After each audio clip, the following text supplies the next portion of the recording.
Sir जो IT में sir कैमरे लगे हैं सर उनका ट्रायल हो चुका है सर, इसके बारे में बताएं कब से सर चलान होना शुरू होगा। धर्मशाला में देखिए कि अभी फ़िलहाल जो है 5 हमारे इंटेलिजेंट ट्रैफिक मैनेजमेंट सिस्टम के जो कैमरास लगे उनके ट्रायल सफल हुए हैं और उसमें कुछ ट्रायल के तौर पे पिछले कल हमने चलान भी किए हैं।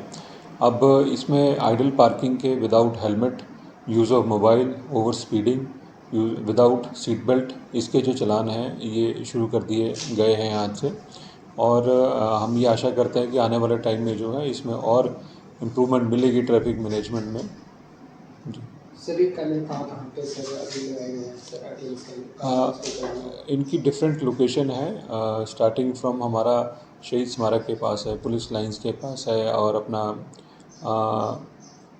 पालमपुर रोड पे 2 ITMS लगे हैं। एक शिला से नीचे जो चैतरू रोड पे उस पर ITMS लगा है। तो इस तरीके से कुल 6 ITMS जो हैं अभी चल रहे हैं।